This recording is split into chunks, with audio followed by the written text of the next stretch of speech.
할렐루야. 네. 여러분 예전에 허균이 조선시대에 지은 홍길동전이 있죠. 그 홍길동전 내용을 보면 홍판서라고 하는 마님과 또 그 집의 몸종인 춘섬이 사이에서 홍길동이 태어납니다.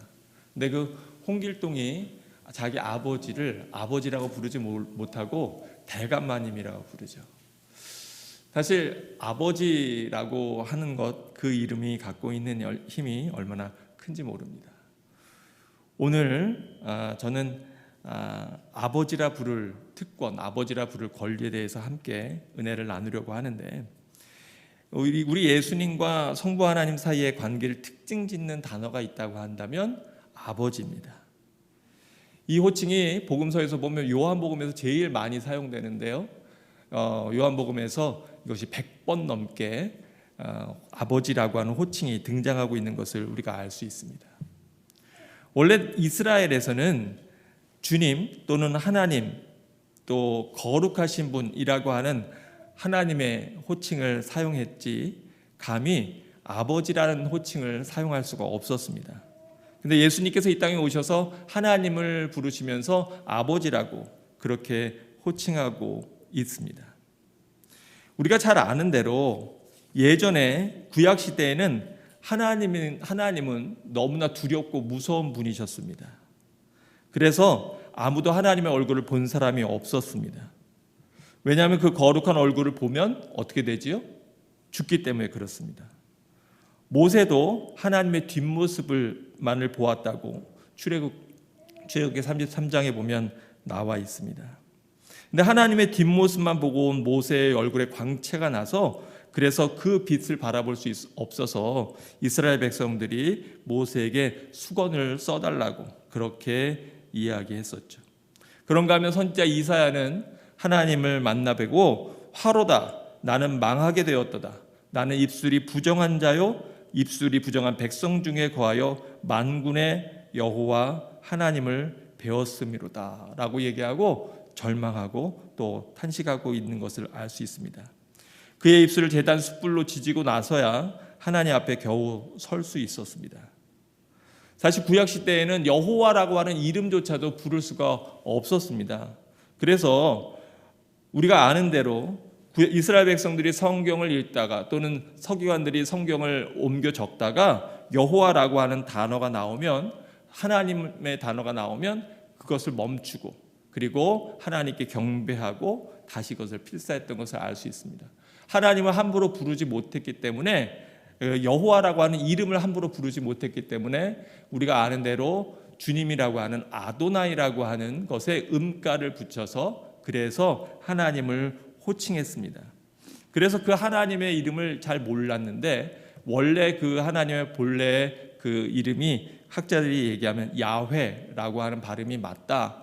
즉 그 이름을 잊어버릴 정도로 하나님의 이름을 우리가 부르지 못했던 것들이 구약의 이야기입니다. 그래서 세상의 많은 다른 종교들은 하나님을 감히 아버지라 부를 수 없고요. 또 그 하나님에 대해서 굉장히 두려워하는 그러한 마음들을 갖고 있죠. 그런데 우리 예수님께서는 우리에게 여러 가지 많은 복음을 알려주셨는데 그 중에서 가장 중요하고 또 복된 것 중에 하나가 뭐냐면 바로 하나님이 너희 누구시다? 너희 아버지시다 라고 하는 것을 우리에게 알려주신 사실입니다. 그래서 마태복음 6장에 보면 예수님께서 우리가 잘 아는 산상수훈을 통해서 다음과 같이 말씀하십니다. 사람에게 보이려고 그들 앞에서 너희의 의를 행하지 않도록 주의하라. 그리하지 아니하면 하늘에 계신 누구가 너희 아버지께 상을 받지 못한다.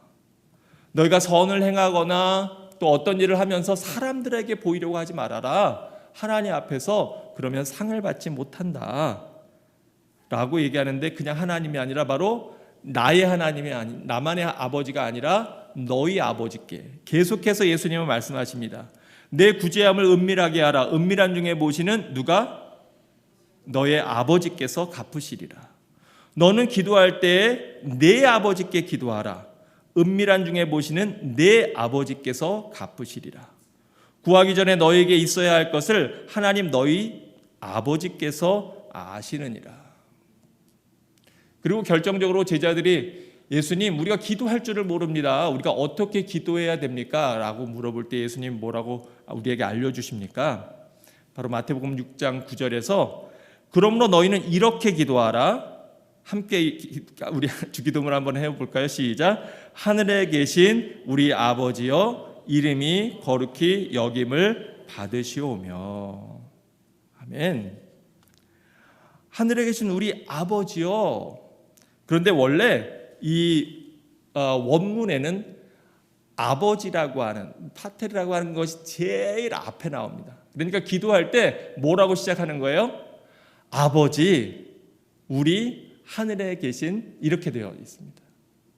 그래서 여러분 오늘 함께 하나님 앞에 나와서 우리가 예배를 드리면서 성전에 오셔서 여러분 기도하실 때 뭐라고 기도하셨습니까? 바로 아버지, 우리 아버지라고 그렇게 기도하셨을 겁니다. 그러니까 아버지라고 하는 것이 우리에게 얼마나 귀하고 복된 호칭인지 예수님께서는 오늘 우리가 읽은 본문에서 다음과 같이 말씀하십니다. 오늘 보면 8장 14절에 보니까 무릇 하나님의 영으로 인도함을 받는 사람은 곧 누구라고요? 하나님의 아들이라. 너희는 다시는 무서워하는 종의 영을 받지 아니하고 양자의 영을 받았으므로 우리가 아빠 아버지라 부르짖느니라. 여기에서 아빠 아버지라고 하는 것, 이 성경에서 아빠라고 돼 있네. 근데 이게 발음이 똑같기 때문에 그렇습니다. 여러분 다 아시는 대로 아랍어로 아이들이 아버지를 친근하게 부를 때 뭐라고 얘기하는지 다 아시죠? 네, 아빠 아버지. 우리 아까 아바 아버지 그랬는데 아바가 뭐야? 네, 아바가 바로 이 아빠라고 하는 것인데 아이들이 자기 아버지를 친근하게 부를 때 부르는 호칭이 바로 이 아바인데 어쩌면 우리 한국말하고 이게 아빠 똑같은지 놀라울 뿐입니다. 바로 이렇게 하나님, 우리 예수님께서는 우리로 하여금 아바 아버지라고 또 성경이 우리에게 그렇게 알려주고 있는 것을 알 수 있고 오늘 사도 바울도 우리가 친히 아바 아버지라고 그렇게 부르짖는다라고 이야기합니다. 예수 그리스도의 안에서 바로 우리가 이렇게 자녀가 됐다고 하는 거 어떻게 가능할까요? 이 세상에 많은 종교들이 있지만 어떻게 하나님을 우리가 아버지라고 호칭할 수가 있습니까? 대체 그 권리는, 그 특권은 어디에서 옵니까? 우리가 잘 아는 대로 성경의 약속에서 비롯되는 것을 우리가 알 수 있습니다. 요한복음 1장에서 뭐라고 얘기합니까? 바로 예수 그리스도 그 이름을 영접하는 자에게는 자녀가 되는, 하나님의 자녀가 되는 권세를 우리에게 주셨다고 말씀하고 있습니다. 사랑하는 성도 여러분, 제가 여러분께 묻습니다. 여러분은 예수 그리스도를 여러분 삶의 구주로 영접하셨습니까? 아멘. 아멘 하는 분들마다 하나님의 자녀가 된 줄로 분명히 확신하고 믿습니다. 이것은 너무나 놀라운 신분의 변화입니다. 원래 우리는 하나님과 원수되었던 존재라고 성경이 얘기합니다. 하나님께서 우리를 창조하셨지만 우리가 하나님을 멀리 떠나서 우리 마음대로 돌아다녔기 때문에 그래서 타락한 존재가 되어서 우리는 죄로 인하여 하나님과 원수된 존재였습니다. 그런데 바로 예수 그리스도의 보혈의 공로로 말미암아 우리의 죄를 씻겨주시고 그리고 우리를 자녀 삼아 주셔서 하나님께서 바로 그 예수 그리스도의 이름을 믿는 자들마다 자녀가 되는 권세를 주셨다고 이야기하고 있는데 바로 그래서 우리는 예수를 믿는 순간 놀라운 신분의 변화를 겪게 되는 것입니다. 원래 아들이 아니었는데 아들이 된다고 하는 것, 이거는 얼마나 놀랍고 큰 은혜입니까? 오늘 우리가 읽은 로마서 8장 15절에 보면은 양자의 영이라 이렇게 얘기하고 있는데요. 그런데 이 양자, 그러면 우리는 조금 거리감이 있잖아요. 우리들 생각에는. 그런데 과거 로마 시대에는 그렇지 않았습니다. 과거엔 우리가 로마 시대에는 양자로 삼게 되면 그러면 그 양자는 완전한 그러한 온전한 아들이 됩니다. 법적으로만이 아니라 그 관계면에서도 그런 것들을 많이 보게 됩니다. 우리 배너라고 하는 영화 여러분 잘 아시지요? 바로 그 배너의 주인공이 여러 가지 우여곡절과 친구의 계략으로 결국 노예선에 끌려갔다가 로마의 대장군을 내 목숨을 구함으로 그 집의 양자가 돼서 그래서 로마의 귀족이 되는 그러한 내용이 나오지 않습니까? 근데 그것이 단순히 영화에만 나오는 것이 아니라 역사 속에서도 그러한 일들이 많이 있는 것을 우리가 알게 됩니다. 가이우스 율리우스 카이사르, 이게 누구죠? 우리가 영어식으로 얘기하면 율리우스 시저인데, 그런데 바로 그 시저와 그의 양자였던 옥타비아누스, 우리가 다른 이름으로는 아우구스투스라 이야기하는데, 그 관계에서도 그러한 그 당시에 양자를 삼는다는 것이 얼마나 대단한 특권을 누리는 것인가에 대해서 잘 알려주고 있습니다. 로마 사회에서는 가까운 친척을 양아들로 삼아서 그 권리를 넘겨주는 것이 흔한 일이었습니다. 우리가 잘 아는 대로 황제와 같은 권력을 누렸지만 이 카이사르가 원로원파에 의해서 죽임을 당하게 되죠. 그런데 카이사르가 죽고 그의 유언장이 공개되는데 그것이 그 당시에 로마 귀족 사회의 평지풍파를 일으켰습니다. 바로 아주 낯선 인물이 양아들로 지목되었기 때문입니다. 바로 그가 나중에 아우구스투스 황제가 된 옥타비아누스였는데요. 그 내용이 뭐냐면 나의 제1상속인 옥타비아누스는 상속과 동시에 카이사르의 양자가 되고 아들이 된 뒤에는 카이사라고 하는 성을 이어받는다라고 하는 내용이었습니다.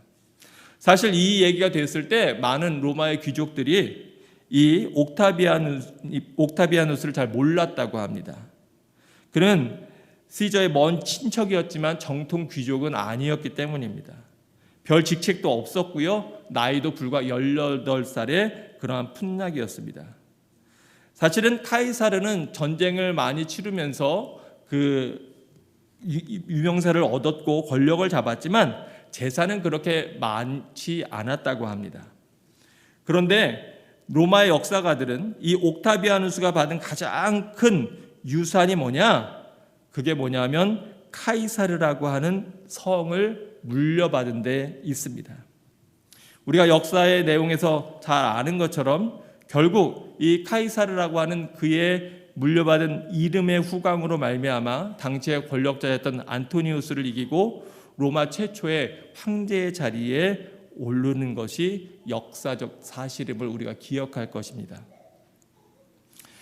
이렇게 세상에 여러 다른 종교들은 감히 하나님을 아버지라 부르지 못하고 대부분의 많은 종교들이 갖고 있는 것은 하나님을 두려운 존재로, 무서운 존재로 여겨서 그 하나님의 진노와 두려움을 피하기 위해서 어떠한 종교 활동을 하는 것이 세상의 많은 종교들의 모습입니다. 그런데 성경이 바로 오늘 우리 예수님께서 우리에게 알려주신 것, 하나님이 너의 아버지라고 하는 이 놀라운 사실, 이 사실을 우리가 깊이 깨달을 때 그때 우리 안에 진정한 자유와 복음이 우리에게 은혜가 되어서 들어오는 것을 우리가 알 수 있습니다. 그런데 이렇게 우리가 자녀가 된다고 하는 것, 이것은 어떠한 것입니까? 오늘 로마서 8장 16절에 보면 다음과 같이 얘기합니다. 성령이 친히 우리의 영과 더불어 우리가 하나님의 자녀인 것을 증언하시나니, 자녀이면 또한 모두 받아요? 네, 상속자, 곧 하나님의 상속자요 그리스도와 함께한 상속자라, 그렇게 얘기합니다. 우리가 진짜 자녀가 된다면 그러면 그 아버지의 재산도 상속받게 되는 것이 당연한 권리 아닙니까? 우리가 하나님의 자녀가 된다고 하는 것은 이 세상의 그 어떤 특권보다도 감히 비교할 수 없는 너무나 놀라운 은혜이고 특권인데, 그런데 하나님께서는 바로 그 하늘나라의 유업을 우리에게 상속해 주신 것을 성경은 우리에게 증언하고 있습니다. 하나님을 아버지라 부를 때 우리 마음에서 바로 진정으로 주님에 대한 은혜를 깨닫게 되는 것입니다. 종은 어떤 실수나 잘못을 하면 주인에 대해서 벌을 받거나 또 주인에게 책망을 받을까 봐 두려움을 갖게 됩니다. 그러나 아들은 그렇지 않은데요. 아들은 실수를 해도 부모님께서 나를 용서하실 것이라는 것을 이미 알고 있습니다. 그래서 우리가 하나님의 자녀답게 산다고 하는 것은 때때로 우리가 넘어지고 쓰러지지만 그러나 주님의 은혜와 사랑을 우리가 마음에 품고 그리고 그것을 분명히 알고 또 유산으로 상속받는다는 것을 깨달을 때 하나님의 은혜를 우리가 깊이 새기게 됩니다. 그런데 우리가 진정으로 가족이라면 바로 그 좋은 것만 부여받는 것이 아니라 어려움도 함께 나눈다고 성경이 얘기하죠. 오늘 로마서 8장 17절 그 후반절에 보면 우리가 그와 함께 영광을 받기 위하여 무엇도 함께 받는다고요? 고난도 함께 받아야 할 것이니라. 우리가 진정으로 한 가족이라면 그 가정에 어떤 어려움이 있을 때 그 어려움도 우리가 함께 나누게 되죠. 고통이 있다면 고통도 함께 겪게 됩니다. 저는 집이 그래도 아버지가 괜찮은 직장에 다니셨기 때문에 한국에 흔히 얘기하는 중산층으로 이렇게 살았었습니다. 그러다가 제가 초등학교 4학년 때 어머니가 심장에 문제가 생겨서 큰 수술을 하게 되시고요. 그리고 그것이 끝이 아니라 그 이후로 굉장히 긴 투병 생활을 시작하게 되었습니다. 저희 어머니는 그래서 심장 수술을 2번이나 하셨고 또 혈전이 뇌를 막아서 반신불수가 돼서 큰 어려움도 겪으셨고 많은 고통을 겪었는데 제가 당연히 자녀이기 때문에 그러한 과정 가운데 함께 했었습니다. 지금은 뭐 그 아파트 가격이 대단하던데 제가 옛날에 초등학교 4학년 때 음마 아파트 살았었습니다. 근데 그 음마 아파트를 살다가 어머니가 병이 나셔서 수술을 하셔야 되는 거예요. 근데 그 당시엔 큰 돈, 심장 수술하니까 얼마나 큰 돈이 들겠습니까? 아버지가 방법이 없으니까 결국 저희가 살던 집을 팔아서 그래서 저희는 대포동 주공 1단지라고 하는 13평짜리 아주 작은 그런 아파트로 옮기고 결국은 그 집을 팔아서 어머니의 수술비를 대어서 정말 하나님의 은혜로 어머니가 다시 살게 되셨는데요. 그런데 저희가 어머니 아버지라고 하면서 나는 그런 고통 싫다고, 나는 가난해지는 거 싫다고, 그리고 그걸 뿌리쳤더라면 저는 호적에서 저를 제해 주시고 고아원에 넘겨주세요 뭐 이랬다면 얼마나 철딱선이 없는 그러한 얘기고 또 어이없는 일이 되었겠습니까? 아버지 어머니가 부유할 때는 그 부유함도 누리지만 또 경제적으로 어렵고 힘드실 때는 그것도 함께 나누었는데 바로 그것이 가족 아닙니까? 근데 우리가 이 땅에 살면서 하나님의 자녀로 가면서 우리들의 본성과 우리들의 마음은 어때요? 우리가 이 땅에서 풍요롭고 좋은 것 이런 것들은 다 누리고 다 받으려고 하면서 얄팍한 우리의 깊은 마음 속에는 하나님을 믿기 때문에 겪는 고통이나 어려움은 겪고 싶지 않다. 이러한 마음을 우리가 갖기 쉬운 그러한 우리들의 본성임을 우리가 보게 됩니다. 그런데 이러한 것들은 사실은 성경에 예수님께서 이미 예로 많이 말씀하고 계신 것을 우리가 잘 알고 있습니다. 누가복음 15장에 보면 탕자가 나오는데요. 근데 거기에 뭐라고 되어 탕자 잘 아는 대로 그 당시에 아버지가 계신데 살아계신데 상속을 받는다고 하는 것은 상속을 해달라고 하는 것은 아버지를 더 이상 아버지로 인정하지 않는 거죠. 그저 아버지가 갖고 있는 재산만 난 필요로 하고 아버지와의 관계는 더 이상 필요 없다고 하는 정말로 자녀로서 합당하지 못한 잘못된 모습 아닙니까? 그런데 그것을 주장하고 아버지는 또 순순히 자식에게는 부모 없다고 그 자식의 부탁을 그 자식의 요청을 들어서 재산을 나눠줍니다. 그 뒤에 얘기 우리가 너무나 잘 알죠. 그것을 받아서 허랑방탕하게 쓰다가 결국은 아무것도 없어서 완전히 망해서 돼지가 먹는 주업 열매나 주워 먹는 돼지를 치는 그러한 때가 되었을 때, 근데 그때 그가 그러한 고난과 어려움 가운데 있을 때 누가 생각납니까? 내 아버지가 생각나요. 그런데 바로 그가 아버지 앞에 와서 뭐라고 얘기합니까? 누가복음 15장 21절에 보니까 이렇게 얘기합니다. 아들이 이르되 아버지, 내가 하늘과 아버지께 죄를 지었사오니 지금부터는 아버지의 아들이라 일컬음을 감당하지 못하겠나이다. 자기를 그 집에 종으로 써주십시오. 내가 너무 큰 죄를 저질러서 그래서 아버지 앞에 나오지 못합니다. 이러한 마음을 갖게 되죠. 근데 사실은 우리가 하나님을 믿는다고 하다가 때때로 하나님을 멀리 떠날 때가 있어요. 하나님을 잘 믿는다고 했는데 그만 우리가 세상의 유혹과 시험에 들어서 넘어져서 큰 잘못을 저지르고, 그리고 하나님 앞에 나아가는 것이 너무나 힘들고 어렵고 부끄럽게 느껴지는 그러한 때가 있습니다. 그런데 바로 이럴 때 우리가 믿는 믿음이 무엇입니까? 우리가 회복해야 되는 마음이 무엇입니까? 하나님은 나의 진정한 아버지시고 그 아버지가 나를 사랑하신다고 하는 사실입니다. 마귀는 계속해서 우리로 하여금 어떻게 하면 이 하나님 아버지와 우리와의 관계를 끊어놓을까, 이것을 떼어놓을까 고민을 하고 그리고 연구하고 또 거기에 집요하게 달려듭니다. 그래서 우리를 계속해서 탐소합니다. 하나님을 아버지라고 부를 수 있는 건 정말 열심히 신앙생활하고 믿음 생활 잘하는 사람들이나 그런 거지, 나 같은 존재가, 너 같은 존재가 어떻게 하나님을 감히 아버지라고 부를 수가 있어? 라는 마음을 계속해서 우리에게 심어주고요. 하나님이 정말 내 아버지일까?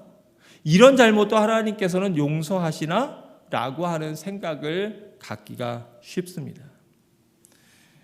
계속해서 하나님의 자녀들에게 의심을 심어주지요. 사단이 예수님을 시험할 때, 그런데 예수님을 시험할 때 어떻게 시험하시는지 아십니까? 우리가 잘 아는 대로 내가 하나님의 아들이거든 이것도 해봐라. 내가 하나님의 아들이거든 저것도 해봐라. 내가 하나님의 아들이거든 이렇게 해봐라 라고 시험하죠. 그래서 마땅히 하나님의 아들인 예수님을 계속해서 사단은 시험했던 것을 우리가 마태복음 4장의 본문을 통해서 알 수가 있습니다. 그런데 예수님께서 그 모든 과정들을 무엇으로 이기십니까? 바로 하나님의 말씀으로 이기십니다. 우리 하나님의 사람들도 삶 속에서 큰 고난이나 어려움이나 고통을 겪을 때 때때로 사단은 우리에게 이렇게 참소합니다. 네가 정말 하나님의 아들이거든 이렇게 해봐. 네가 정말 하나님의 아들이거든 하나님이 너한테 왜 이러한 일들을 주셔? 라고 우리를 참소하죠. 근데 오늘 우리가 읽은 성경 본문 말씀은 뭐라고 얘기합니까? 바로 하나님의 아들이고 하나님의 상속자라면 그와 함께 영광을 받기 위하여 고난도 함께 받는 것이 당연한 것이다. 그런데 왜 지금의 고난이 우리에게 유익이 되고 또 우리가 이것을 이겨낼 수 있는 힘이 됩니까? 로마서 8장 18절에 계속해서 이어서 얘기하죠. 생각하건대 현재의 고난은 장차 우리에게 나타날 그 영광과 좋게 비교할 수 없도다. 우리가 이 땅을 살아가면서 하나님의 자녀 아들임에도 불구하고 예수 그리스도께서 이 땅에서 핍박받으셨던 것처럼 십자가에 매달리셨던 것처럼 때때로 우리 삶 가운데 우리가 뜻하지 않은 고난이나 어려움도 찾아옵니다. 근데 그 고난이나 어려움이 하나님이 나를 버리셨다거나 하나님이 나를 멀리 하신다거나 또는 내가 하나님의 자녀가 아니라고 하는 그러한 증거는 절대로 되지 못합니다. 오히려 그 고난을 통해서 우리는 하나님 앞에 더 가까이 나아가게 되고요. 또 그 고난을 통해서 더욱더 믿음으로 서게 되기 때문에 그렇습니다. 우리가 고난을 겪으면서 제일 안타까운 것은 그 고난 가운데에서도 하나님을 발견하지 못하는 것, 그것이 제일 안타까운 것이고요. 고난이 우리에게 정말 좋은 유익이 되는 것은 그 고난을 통해서 우리는 하나님 앞에 매달리고 하나님 앞에 붙잡고 하나님 앞에 믿음으로 나아가는 삶을 살기 때문에 그런 것입니다. 갈라디아서 4장 6절과 7절에는 또한 이렇게 증거하고 있는데요.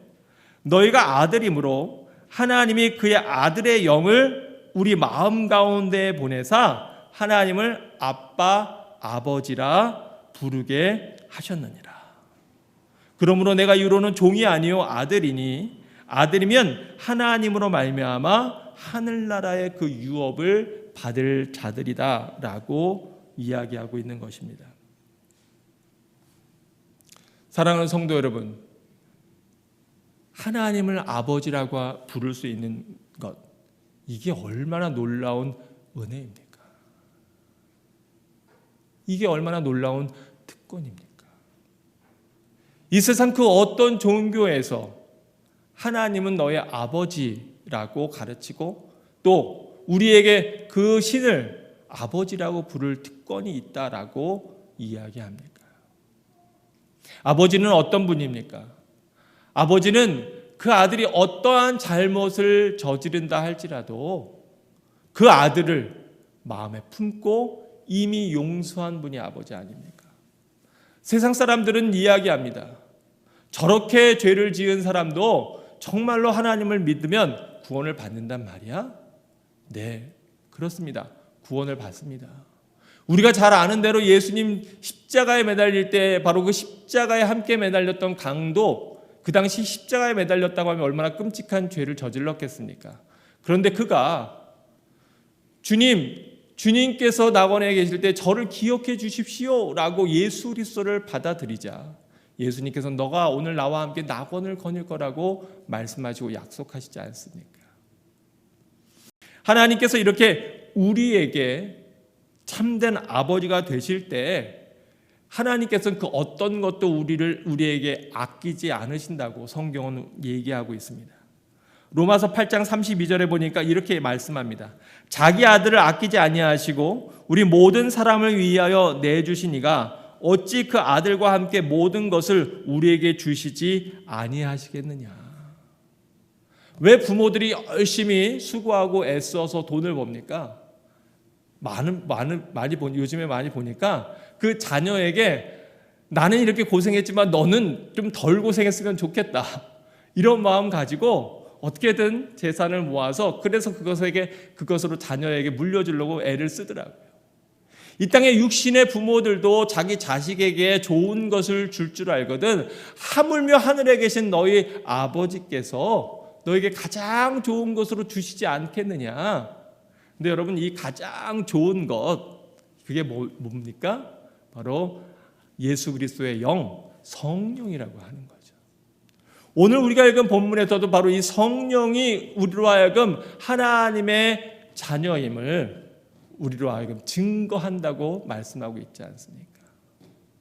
우리 안에 성령 충만할 때 우리는 하나님이 나의 아버지시구나 라고 하는 그 은혜를 느끼고 누리지만, 그러나 우리 안에서 성령이 충만하지 못하고 약할 때 우리 마음이 이리저리 흔들리고 또 어려움을 겪는 것을 우리가 보게 되지요. 그러기에 사랑하는 성도 여러분, 저는 여러분이 어떠한 상황, 어떠한 지경에 있는지 알지 못합니다. 그런데 우리 아버지께서는 다 아시는 줄로 믿습니다. 저는 여러분의 형편을 다 알지 못합니다. 그러나 우리 아버지께서는 아십니다. 저는 여러분의 고통을 알지 못합니다. 그런데 우리 아버지께서는 아십니다. 그래서 사도 바울은 너무나 유명한 말씀, 바로 이 로마서 8장 마지막을 보면서 우리에게 뭐라고 말씀하고 있습니까? 내가 확신하노니 사망이나 생명이나 천사들이나 권세자들이나 현재일이나 장래일이나 능력이나 높음이나 깊음이나 다른 어떤 피조물이라도 우리를 우리 주 그리스도 예수 안에 있는 하나님의 사랑에서 끊을 수 없으리라. 아멘. 이것은 우리가 하나님 앞에 매달려 있어서 그래서 끊을 수 없다는 것이 아니라 오히려 하나님께서 그 큰 손으로 우리를 붙잡아 주시고 우리를 안아 주시고 품어 주시기 때문에 그 어떤 세상의 유혹이나 그 어떤 사단의 계략도 하나님의 그 사랑에서 우리를 끊을 수가 없다고 선포하고 말씀하고 있는 것 아닙니까? 마치 추운 겨울에 아이가 아버지와 함께 길을 가는데 아이가 아버지의 손을 잡으려고 하지만 힘이 없어서 온전히 꽉 잡지 못합니다.